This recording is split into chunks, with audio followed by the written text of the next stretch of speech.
Good morning and welcome back to the official YouTube channel of Taxaj. तो आज के इस वीडियो में हम बात करेंगे about EPF certificate of coverage for international employees. Basically ये उन एम्प्लॉयज़ के लिए एप्लीकेबल है जो कुछ टाइम के लिए इंडिया के बाहर जा रहे हैं for the purpose of their job, that is on site. ये उनके लिए नहीं है जो परमानेंटली या फिर इंडेफिनिट पीरियड के लिए इंडिया से कर रहे हैं मूव। ये बेसिकली उनके लिए है जो शॉर्ट टर्म के लिए जा रहे हैं, 6 महीने, साल भर, 2 साल, 3 साल, मैक्सिमम 5 साल। तो ये उन एम्प्लॉयज़ के लिए है और इसका बेसिकली पर्पस ये है कि सोशल सिक्योरिटी टैक्स जो है ये हर कंट्री में है, ठीक है। जैसे इंडिया में हम करते हैं PF ESI, वैसे ही हर कंट्री में एक सोशल सिक्योरिटी टैक्स रहता है कि उनके लोकल बेनिफिट के लिए या फिर फैमिली के बेनिफिट के लिए वो सब चीज़ें होती हैं। तो अगर किसी और कंट्री में आप जाते हैं तो वो फिर उसके हिसाब से उससे आप सिंस उस कंट्री के एम्प्लॉय बन जाते हैं तो आपको वहाँ पे उनकी टैक्स पे करनी पड़ती है और फिर आपको जब निकलना होता है तो आप विड्रॉ करते हो, same as in case of PF जैसे कि यहाँ पे है। तो वो हमें वहाँ जाके अगर हम कुछ टाइम के लिए ही जा रहे हैं, 6 महीने, साल भर के लिए, और फिर अगर वो टैक्स वहाँ भी कटता है, फिर हम आते हैं वापस, तो वहाँ से विड्रॉल और सब चीज़ें करने में बहुत आती हैं इशू। तो इसीलिए EPF ने क्या किया कि 2017 में ये लॉ लाया जहाँ पे ये ऑनलाइन कर दिया। पहले ये था ऐसा चीज़ बट ये था ऑफलाइन।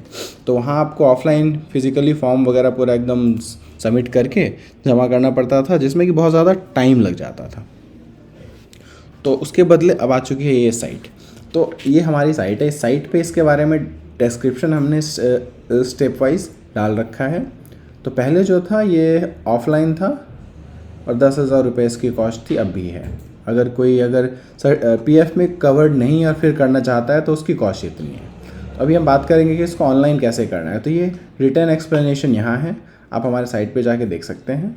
और अभी हम ऑनलाइन इसका कैसे कवरेज होता है वो करेंगे। तो आपको जाना है EPFindia.gov.in पे। उसके बाद यहाँ पे लेफ्ट साइड में नीचे इंटरनेशनल वर्कर्स पोर्टल है, इस पर आप क्लिक करेंगे। क्लिक करते ही ये वाली वेबसाइट जो है वो खुल जाएगी।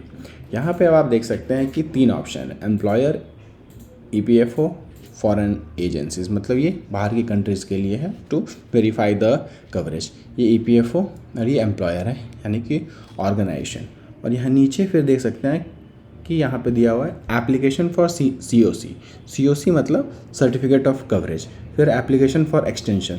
अब सपोज़ आपका पहले कॉन्ट्रैक्ट था कि आप 2 साल के लिए जा रहे हैं, बट वहाँ जाके 1 साल और एक्सटेंड हो गया, तो आप ये फाइल कर सकते हैं जो आपका एक्सटेंशन के लिए रहेगा। कैंसिलेशन ऑफ COC, सपोज़ आप 2 साल के लिए गए हैं बट आप 1.5 साल में ही आ रहे हैं वापस, तो फिर आपको ये कैंसिलेशन फाइल करना है कि आप उस टाइम पीरियड से पहले आ रहे हैं। फिर ये है upload signed application for COC। ये बेसिकली क्या है कि जब एम्प्लॉई पहले अपने पोर्टल से उसको फाइल करेगा, इस एप्लीकेशन को कैसे करेगा मैं आपको अभी दिखाऊंगा। फिर जाएगा वो एम्प्लॉयर के पास अप्रूवल के लिए, फिर एम्प्लॉयर उसको अप्रूव करके प्रिंट करके साइन और स्टैम्प करके फिर उसको यहाँ अपलोड करेगा। तो फिर जाके PF वाले जो हैं उसको एप्लीकेशन चेक करके वो करेंगे अप्रूव। एंड ये है आपका ट्रैक एप्लीकेशन फॉर COC। आपका जो एप्लीकेशन है वो कैसे करना है ट्रैक। तो अभी हम बात करते हैं एप्लीकेशन फॉर COC फाइलिंग कैसे करना है। तो आपको इसके ऊपर करना है क्लिक और आपको अभी एज अ एम्प्लॉय हम कैसे करना है फाइल वो देख रहे हैं। फिर हम देखेंगे एम्प्लॉयर उसको अप्रूव कैसे करता है। तो आपके पास होना चाहिए अपना UN नंबर सबसे पहले। तो यहाँ के आपको अपना UN नंबर डालना है।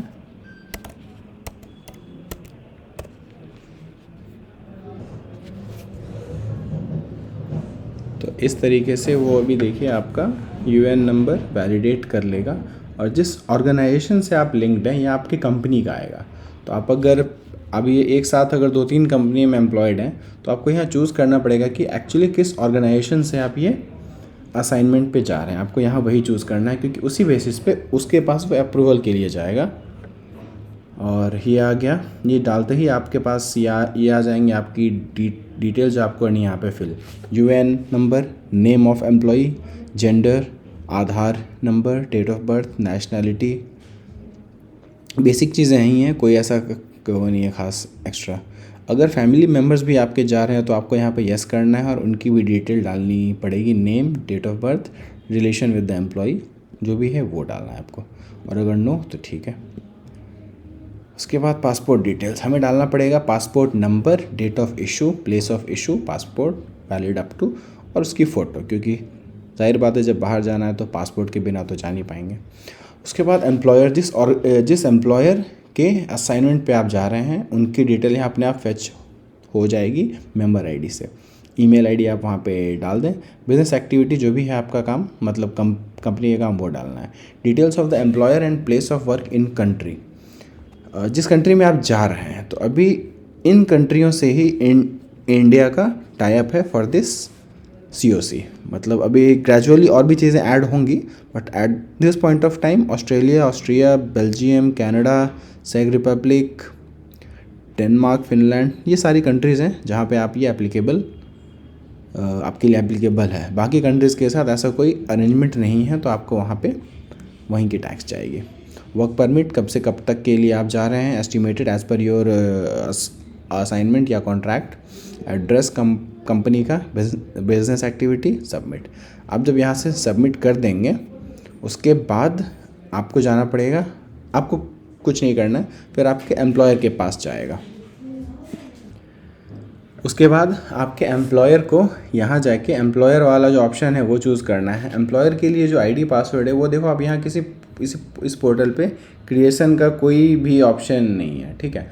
तो आपको जो आपकी PF की एक्सेस है, जो नॉर्मल यूनिफाइड पोर्टल की आईडी पासवर्ड है वही डालनी है और उसी से लॉगिन करना है आपको यहाँ पे।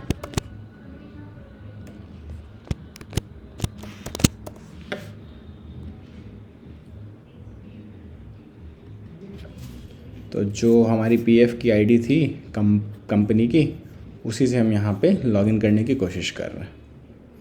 और ये रहा, ये पोर्टल आपका खुल जाएगा एज अ एम्प्लॉयर व्यू। अब आपको अपने एम्प्लॉयर्स, मतलब जो एम्प्लॉयर हैं उनको ऐसा दिखेगा। फिर यहाँ देखिए ऑप्शन है एप्लीकेशंस में जाके जो भी बाहर हम देख रहे थे उसी हिसाब से यहाँ भी आ जाएगा एम्प्लॉयर के पास अप्रूवल के लिए।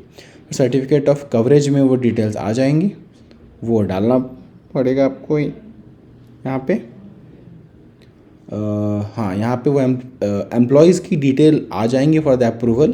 फिर वो उसको अप्रूव करेंगे, फिर उसको साइन करेंगे, फिर यहाँ से उसको अपलोड हो जाएगा। ई-साइन अपलोड एप्लीकेशंस एम्प्लॉयर, तो उसी को जैसे आप एप्लीकेशन अप्रूव, बेसिक चीज़ें ही रहेंगी, कुछ खास वो नहीं रहेगा। उसकी डिटेल्स वहीं रहेंगी जो आपने एम्प्लॉय डालेगा। तो वो अप्रूव करेंगे, उसको फिर प्रिंट करेंगे, साइन और स्टैम्प करेंगे, फिर यहाँ आके उसको अपलोड कर देंगे और फिर सबमिट। तो इस तरीके से आपका ये COC कवरेज और अप्रूवल, फिर यहाँ से फाइलिंग के बाद it takes around maximum a weeks time, 4-5 दिन में भी मतलब हो जाता है, बट कभी कभी मान के चलो मैक्सिमम 1 वीक का टाइम लगता है। एंड यू गेट योर ये COC अप्रूवल डन। एम्प्लॉय के पास भी वो जाएगी मेल और एम्प्लॉयर के पास भी आएगा। एंड उसके बाद उसकी रिपोर्ट्स यहाँ से आप देख सकते हैं सारी चीज़ें, क्या कैसे एम्प्लॉयर का है, एम्प्लॉय का है, मंथली रिटर्न वगैरह जो होती है उसकी, वहाँ पे कितने एम्प्लॉयज़ हैं उसके लिए। अब जो इंटरनेशनल वर्कर है उसकी रिटर्न आपको अलग से यहाँ दिखानी पड़ेंगी। नॉर्मल जो PF है वो तो जाहिर है, बट यहाँ आपको उसके लिए अलग से दिखानी पड़ेंगी कि जो बाहर हैं, ताकि जो फॉरेन एजेंसीज़ हैं वो उसको प्रॉपरली कर पाएँ, वेरीफाई कर पाएँ, ट्रैक, सो दैट उनको अपने कंट्री में एक वैलिड डॉक्यूमेंट मिले and they can rely on it. तो इसीलिए ये सारा पर्पस है। तो आई होप आपको आज का वीडियो पसंद आया हो। अगर आपको किसी भी और तरीके की वीडियो चाहिए या फिर इन्फॉर्मेशन चाहिए इस पर्पसेस के लिए, तो आप हमारे इसी फ़ोन नंबर पे जो मेंशन्ड है वहाँ कॉल कर सकते हैं या फिर कमेंट करके पूछ सकते हैं। थिंक टैक्स, थिंक टैक्स आज।